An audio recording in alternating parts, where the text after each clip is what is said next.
Santapan Harian Kamis 8 Oktober 2020. Hari ini kita akan membaca Yesaya pasalnya yang keempat, ayatnya yang kedua hingga ayatnya yang keenam. Namun sebelumnya, mari kita berdoa. Kiranya terang-Mu memandu kami dalam perenungan firman-Mu saat ini ya Allah. Di dalam kasih-Mu Kristus, kami berdoa. Amin. Yesaya 4 ayat 2-6. Pada waktu itu tunas yang ditumbuhkan Tuhan akan menjadi kepermaian dan kemuliaan, dan hasil tanah menjadi kebanggaan dan kehormatan bagi orang-orang Israel yang terluput. Dan orang yang tertinggal di Sion dan yang tersisa di Yerusalem akan disebut kudus, yakni setiap orang di Yerusalem yang tercatat untuk beroleh hidup. Apabila Tuhan telah membersihkan kekotoran putri Sion dan menghapuskan segala noda darah Yerusalem dari tengah-tengahnya dengan roh yang mengadili dan yang membakar.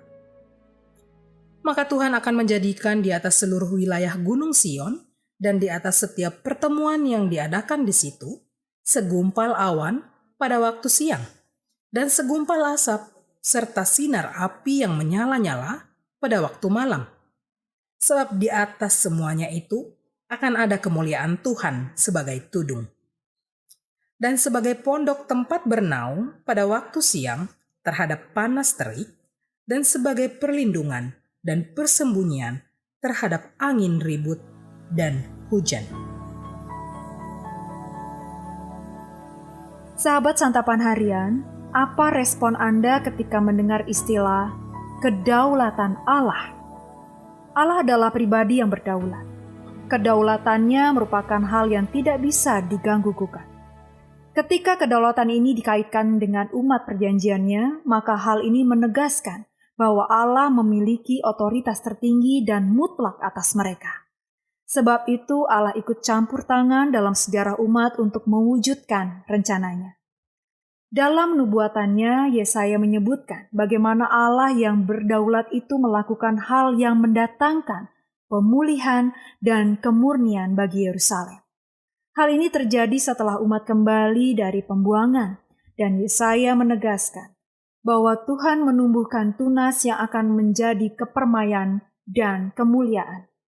Tuhan pula yang akan membersihkan kekotoran dan menghapuskan segala noda darah dari Yerusalem. Dia juga yang akan melindungi umatnya. Yesaya menggambarkan Tuhan sebagai tudung, pondok tempat bernaung dan perlindungan, serta persembunyian. Dari sini tampak bahwa Allah berinisiatif memulihkan keadaan umatnya. Ia mengupayakan segala hal untuk mendatangkan kebaikan bagi umatnya. Semua ini akan terjadi pada orang-orang Israel yang terluput dan orang Yerusalem yang tercatat untuk memperoleh hidup. Artinya pemulihan bagi umatnya bisa terjadi melalui proses yang tidak sederhana.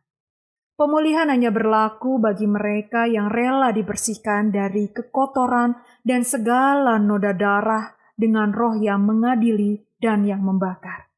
Akhirnya, Allah menghendaki pemulihan hubungan antara dirinya dengan umat perjanjian. Bersyukurlah karena Allah berinisiatif memulihkan umatnya. Saat ini, melalui Yesus Kristus, pintu anugerah dibuka untuk pemulihan itu. Allah telah mengambil inisiatif. Karena itu, kita harus bersikap reaktif terhadap inisiatif Allah. Kita tidak boleh berpangku tangan, hanya menyaksikan saja. Kita harus bertobat dari segala dosa agar kita dapat kembali masuk ke dalam persekutuan kekal dengan Allah dan menyambut anugerahnya. Mari kita berdoa. Ampunilah dan kasihanilah kami ya Allah. Ampunilah dan pulihkanlah kami ya Kristus. Di dalam anugerah kasih-Mu ya Yesus, kami memohon.